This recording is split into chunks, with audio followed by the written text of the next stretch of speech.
Did you know, if you read my blog this week, you would know this. Did you know the states, as of now, state government across the United States employs more people than they've ever employed today? We've just been through 3 miserable years of nationwide recession, and our states now have more state employees than at any time in history. Bingo. That's the most expenses. Yes, Mr. Hale. I was going to say, HR members are very fortunate to have Ted Jones and Stewart Title in Houston, Texas. Yes. Well, yeah.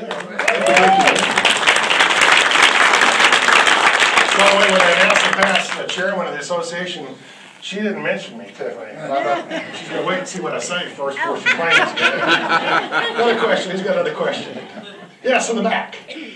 Outside of the normal indicators that you would look at to make your projections, are there any events either occurring now or upcoming that you're really watching like a hawk, like Congress coming back into session, or the floods in Australia, or anything like that?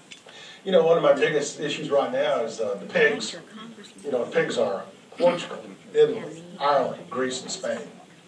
Because unlike the United States, if California gets in trouble, we can technically put a tax on every other American and bail them out. The European states can't do that. If Greece fails, and it takes the euro with it. If Italy fails, and it takes the euro with it. You know, if Ireland fails, it takes the euro with it. And one of the big issues right now is those countries we just mentioned have got so much debt that they may not be able to repay it. And they're obviously not willing to go on an austerity program. And my gosh, can you imagine retiring at the age of 52? Other than my brother-in-law, can you imagine? Yeah. So austerity in those countries, that's kind of scary on a global scheme because it keeps pushing people back to the dollar. And if it hadn't done that, the dollar would be much less valuable today than it is. And when those get cleared up, the value of the dollar goes down and energy costs escalate. That's where all my forecasts come in. But that's one of them. Well, the nicest, biggest thing we have in Houston, Texas, demographics, big, strong growth, the economy. I don't know if anyone in here appreciates the Port Authority of Houston as much as they should. Do y'all understand this? Do y'all understand what a critical business issue that is to this city? Wow. Or the ship channel, the petrochemical capital of the world between here and Baton Rouge. And you think about that, it just, I mean, literally, that's it, of the free world. That's it. So, but we have, what, over half, how many of the Fortune 500 companies are situated in Houston? 100 of them. Y'all get that? 100 of the Fortune 500 companies are in Houston, Texas. This is a very diverse economy.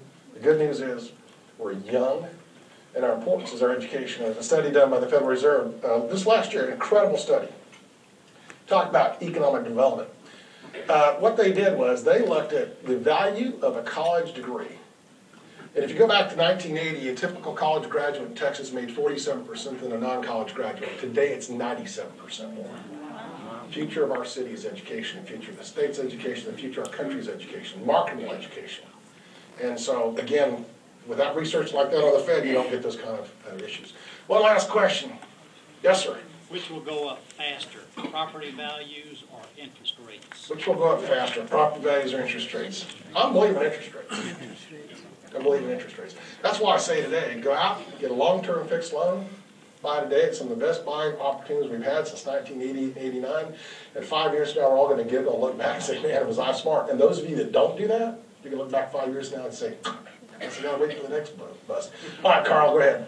One last question. I know you've done some testifying up in Washington, D.C. My question is, have you really achieved any traction up there with any people up there making decisions? You know, we actually have. We actually have before the Congressional Budget Office today a proposal. Get this one. We're going to have a record number of foreclosures this year. A lot of people that are being foreclosed on are actually making their payments today, but they're underwater on their loans. We have a lot of people today that have 8% loans. They may have borrowed $200,000, their house is worth $150,000 in this country, and they cannot refinance, but they make their payments. So our proposal was that you would allow anyone who's making their payments to refinance today, regardless of what their credit scores are, and regardless of whether they're underwater in their home or not, make Fannie and Freddie buy all those loans because they already own all those loans. Do you know how many homes we would keep from coming to the market?